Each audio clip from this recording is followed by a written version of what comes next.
Ողջունում եմ սիրելի հայրենակիցներ, ինչպես նշեց իմ գործընկերը, այո, այսօր Հայաստանը ցավոք սրտի կանգնած է շատ լուրջ եւ խորը անվտանգային խնդիրների առջեւ։ Եվ բոլորս էլ գիտենք,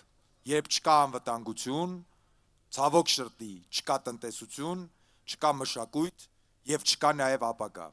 Եվ դա է պատճառը, որ մեր թիմը իր հիմնական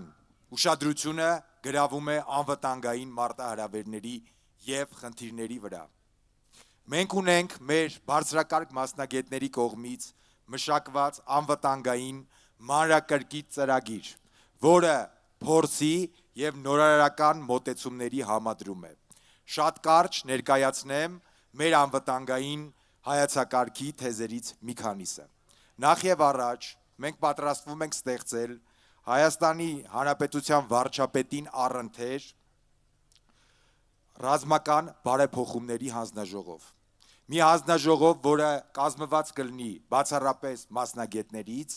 եւ կունենա խնդիր կարճ ժամանակում վերագործակցել Հայաստանի անվտանգային միջավայրը։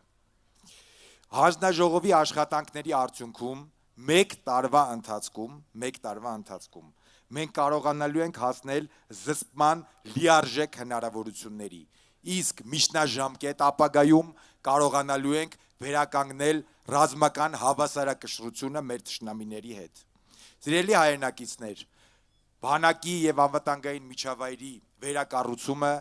եւ ամրապնդումը շատ դժվար գործ է, բայց լիովին հնարավոր է մասնագետների քաղաքական կամքի եւ հմուտ դերակատարների արկայության պարագայում։ Չկա բանակ, չկա ոչ մի պարագայում չի կարող լինել խաղաղություն, չկա բանակ, չի կարող լինել պետություն եւ չկա բանակ, չի կարող լինել ապագա։ Մեր անվտանգային հայեցակարգի կարևորագույն կետերից մեկն է նաեւ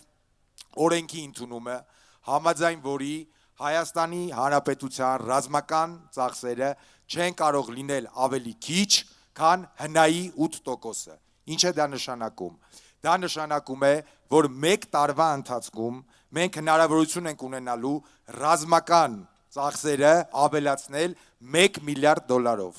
որը հնարավորություն է տալու շատ արագ եւ կտրուկ վերականգնել եւ ամրապնդել Հայաստանի պաշտպանական համակարգը։ Սիրելի հայրենակիցներ, ցանկացած անվտանգային համակարգի հիմքը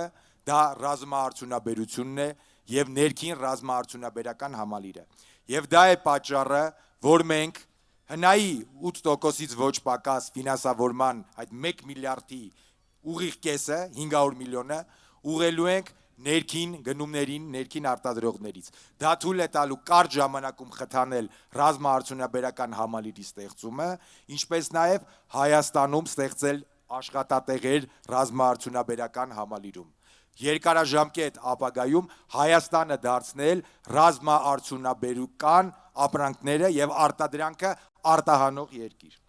Սիրելի հայրենակիցներ, կա մի շատ կարևոր հանգամանք, որի մասին ես ուզում եի այսօր խոսել։ Դա վերաբերվում է եւ անվտանգությանը, եւ արդարությանը։ 44 օրվա պատերազմի ընթացքում մեզնից շատերը, մեր հայրերը, զավակները, թոռները մասնակցեցին։ Ցավոք սրտի շատերը ետ չվերադարձան եւ իրենց կյանքը զոհեցին հանուն Հայաստանի եւ Արցախի։ Բայց առ այսօր մեր ժողովուրդը տեղյակ չէ պատերազմի հանգամանքներից։ Առ այսօր օրվա իշխանությունները թաքցնում են 44 օրյա պատերազմի հանգամանքները եւ եղելությունները։ Մենք հանձն ենք առնում հրապարակել ազգային ժողովի քննիչ հանձնաժողովի զեկույցը 44 օրյա պատերազմի մասին, ինչպես նաև 2016 թվականի քառօրյա պատերազմի մասին։ Մենք բոլորս իրավունք ունենք իմանալու ճշմարտությունը եւ պետք է ունենանք հնարավորություններ պատժել մեղավորներին։ Սիրելի հայրենակիցներ, վերջում ուզենայի ասել մեկ շատ կարևոր բան։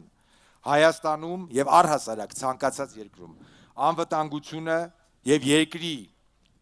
պաշտպանությունը կարող է կազմակերպվել այն պարագայում, երբ իշխանությունները, հասարակությունը եւ տնտեսությունը գործում են մեկ ընդհանուր համակարգի պես։ Շնորհակալություն սիրելի հայրենակիցներ։